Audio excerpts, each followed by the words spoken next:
Sa I përket takimit me Lidhjen Demokratike të Kosovës, përkatësisht me krerët e saj, lajm do të ishte po të kishim marrëveshje. Marrëveshje politike nuk kemi, pra diskutuam për çështje të ndryshme, për mundësi që I kemi përpara,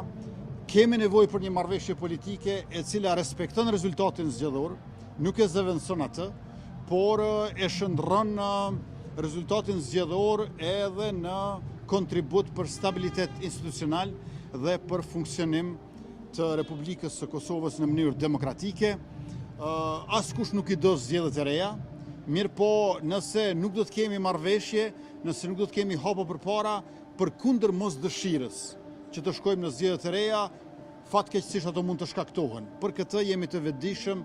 edhe lëvizja vetëvendosje, edhe Lidhja Demokratike e Kosovës. Do të përpiqemi maksimalisht, do të vazhdojmë komunikimin dhe takimet, por ndërkohë që e bëjmë këtë, meqenëse se janë afruar ditët, koha është shkurtuar dhe do të na duhet që edhe në rast të mungesës së një marrëveshje politike në ditën e nesërme, pas nesër të jemi në fillimin e seancës konstituive të legjislaturës së 19. Në anën tjetër, unë isha bashkë me Ministrin e Financave dhe anëtarin tonë të kryesisë, Hekuran Murati. Diskutuam shumë çështje të aktualitetit politik, të situatës institucionale, të sfidave të cilat na presin në aq shumë fusha për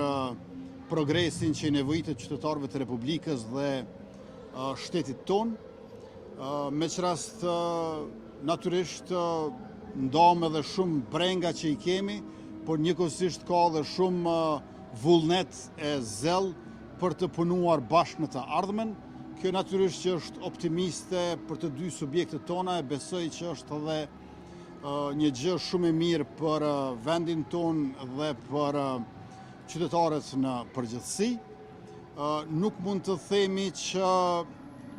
takimet me Lidhjen Demokratike të Kosovës janë ndonjë lajm tashmë në Kosovë. Është normale që ato të ndodhin. Unë besoj që takimet ndërmjet subjekteve politike nuk do të duhejnë përgjithësi të ishin lajm, meqense pavarësisht ta jemi në opozitë apo në qeverisje, ne duhet të takohemi, duhet të komunikojmë, duhet të bashkëpunojmë për ato për çfarë pajtohemi dhe duhet të synojmë të pajtohemi edhe për ato për të cilat nuk pajtohemi. Ajo që fatkeqësisht është lajm sot në Kosovë është që nuk arritet të takohem sërish me kryetarin e ri të Aleancës për Ardhmërinë e Kosovës, zotëri Ardian Xhinin, I cili është njëkohësisht edhe kryetari I Komunës Gjakovës. Përkundër përpjekjeve tona, mendojmë që është e parësyeshme që të mos takohemi e bisedojmë, kur e dim që politikanët në Kosovë edhe vendor, por edhe me diplomatët e politikanët ndërkombëtar, takohen aq shumë e shpesh sa që pothuajse secili me secilin, e tash të mos takohet vetëm kryeministri, përkatësisht unë, me kryetarin e një komune, përkatësisht kryetarin e AK-s Xhini, besoj që kjo është lajm sot në Kosovë. Në anën tjetër, për dallim prej kryetarit të AK-s I cili u vetë përjashtua para se të filloj procesi I bisedimeve,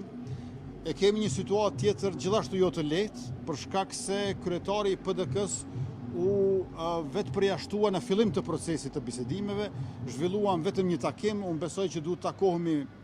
edhe më tej, kjo nuk u bë e mundur, vullneti dhe gatishmëria ime, përveç se interesimit tim, do të jenë gjithmonë aty, pra në një kohë të përshtatshme, në cilin do vend që zgjedhin ata, unë jam I gatshëm që të takohem edhe me kryetarin e AK-s, edhe me kryetarin e PDK-s. Kemi aq shumë tema për të diskutuar, nuk besoj që nuk ka diçka për të cilën nuk pajtohemi, ka shumë gjëra për të cilat pajtohemi dhe që mund të shndrojmë në një plan veprimi.